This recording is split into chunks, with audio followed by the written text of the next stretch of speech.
Hello and welcome back YouTubers, I'm Protomario. Today's video is going to be discussing the new updates that are known as of now for me, for Pokemon Sun and Moon. You guys can feel free to leave if you've already seen the trailer or anything like that. I'm just giving my own perspective, so if you want to hear that, feel free to stay. Essentially, there have already been people re-uploading the trailers, re-uploading gameplay. I'm not going to do that. You can enjoy the gameplay in the background. It's probably just going to be Pokemon Red or something, Pokemon Yellow, maybe Crystal or something, I don't know. But I don't feel it right to re-upload trailers or gameplay footage because I don't own that stuff, so I'm not going to do that. Anyways, without further ado, let's just jump into it. Again, not naming names on those people who do that stuff. That's real grimy and slimy in the way I see it. If they have permission to do it, good on them. If they don't, well, good luck until you get copyright struck. So one of the biggest things that I had an issue with in X and Y was the size proportion problems. I felt that the game didn't really size the player too well, nor the Pokemon to the player. Again, to scale, if you look at a map of Pokemon, of all the Pokemon, you can see based upon a map of their sizes given in the Pokedex compared to the size of the human, you can tell that they don't match up. And again, I understand that in Pokemon, on the 3DS, you can't have a Wailord to scale. It would take up the whole screen and you wouldn't see anything because he's so huge. But at the same time, you know, a Charizard isn't much bigger than a human based upon the Pokedex, or at least I think, and that causes some issues when you see these 10-year-olds that are like 5-6 foot and the Charizard is towering over them. It's like, yeah, he looks like an imposing dragon, but at the same time, that's not to scale. That's not an accurate representation. Again, there might be minor differences in the anime and stuff like that, but that's not what I'm talking about here. Sizes match up in real time. So the Pokemon scale to the trainer a lot better, and the trainer itself scales a lot better. So the head isn't oversized, and the body matches up with the in-game world a little bit better. And I really appreciate the detail and time that they put into doing that. The next thing is that the trainers have been scaled for full analog control. So they made a point of this. I don't know if it was the same way in X and Y. I didn't really notice, but you have full analog control. You can go 8 different directions, so that's cool.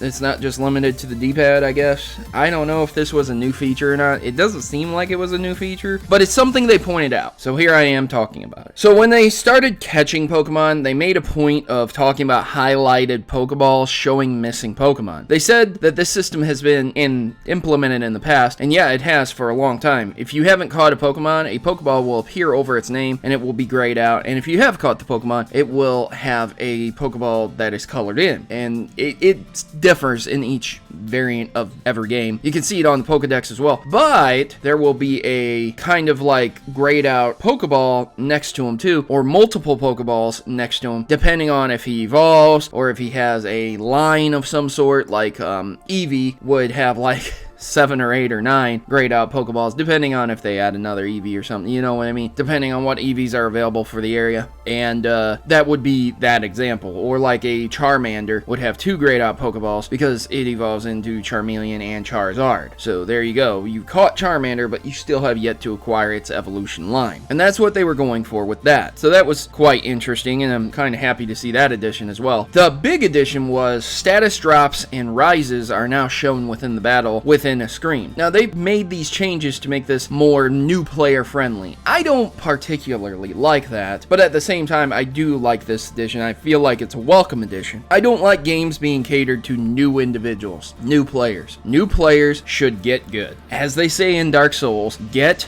good or get gone. Get out of here. If you can't get good at the game, don't bitch and moan until the difficulty lowers. Get good at the game that has been provided for you. It's not overly difficult. Pokemon never has been overly difficult. Even from Red and Blue and Yellow, when the games were the first, you know? Gold, Silver, and Crystal, again, they weren't overly difficult. And then the difficulty curve kind of slowly started dropping down after Emerald. So, yeah, get good, man. Just stop making Pokemon games super easy.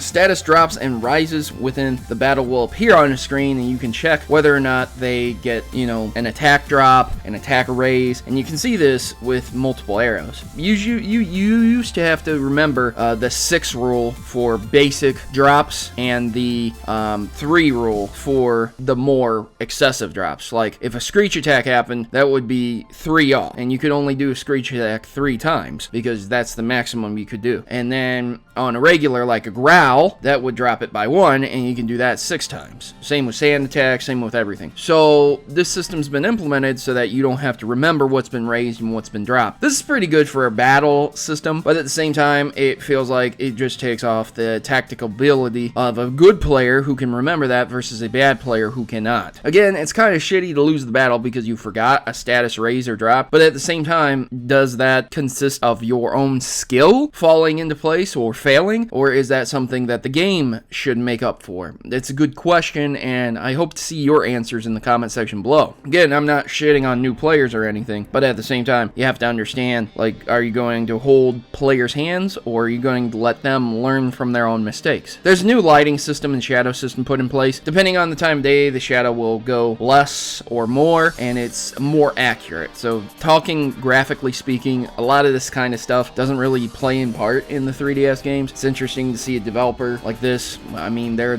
one of the only few that really develop extensively for the 3DS. I think Atlas does also, Sega does, but you know, you really don't hear a lot of people talking about shaders and stuff like that, and how their lighting system is going to come into place and stuff like that on a 3DS handheld. So that's really interesting to hear them talk about that. Interesting to me, probably not to the average Pokemon fan, because I'm really into the tech field also. So it's interesting to see that the graphics processor on 3DS is able to do shadows very well. But on a turn-based game like Pokemon, it's not really surprising because it's not an active system. Things are moving consistently. You know, you get the picture. Stuff doesn't pop off. It's not like a first-person shooter. After battling a Pokemon, moves will be highlighted for the effectiveness against them. So this is something that was very interesting. I kinda, again, hold the hand, take the person by the hand here. You know, I played through Pokemon Vietnamese Crystal. There was no translation whatsoever. I didn't even know what the moves were. I had to play the game based upon my first experience going through Gold, Silver, and Crystal, not knowing what any of the moves did, the new ones at least.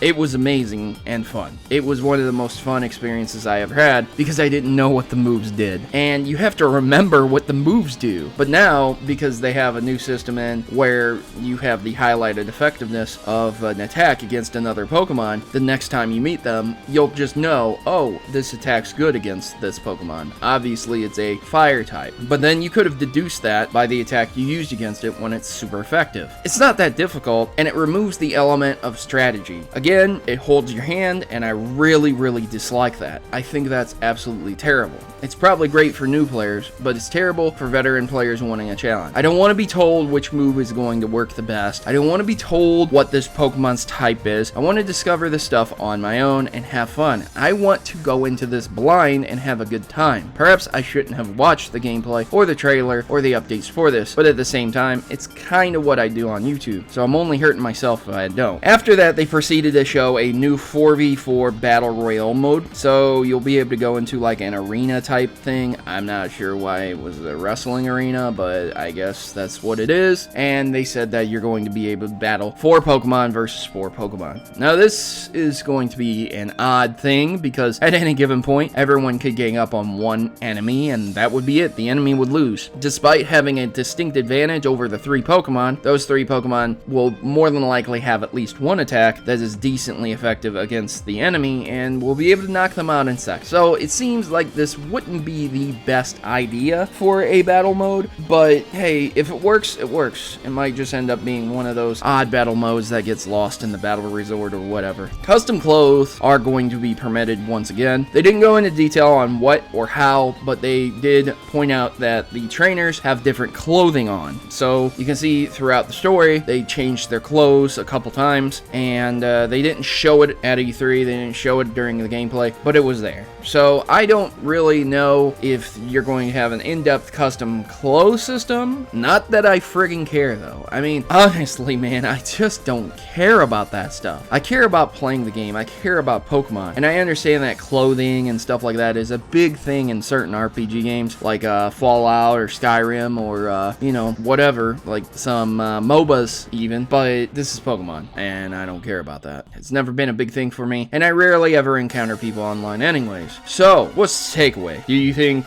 X and Y will be maybe less than Sun and Moon? Do you think that you should get Sun and Moon, or is it just going to be a repeat of X and Y? I didn't think X and Y was bad, but it's far from one of my favorite games. I mean, it's not the least favorite by any stretch, but I really am kind of losing faith in this hand-holding system. I don't want a brutally difficult game, but I would like a game where I don't get told what to use, what to do here and there. And yeah, I can choose not to do that, but I'm only screwing myself. I want to find this stuff out for myself. It's really depressing to see that kind of stuff being shoved in my face. Hopefully, they will permit you to disable that stuff so that you don't have to, deal with it going through the game. I mean, it's just really annoying being told all the time, hey, use this move. Hey, don't use that move. Use this move. This is more effective. It's like a tutorial system. It's like, just shut up and let me play the game the way I want to play it. If I want to lose against this guy, I will lose. If I want to use a weaker move, I will use a weaker move. Maybe I'm setting up. You don't know that. And I'm sure it's not going to be aggressive in your face, but it's still kind of shitty that it's right there like, hey, use this move.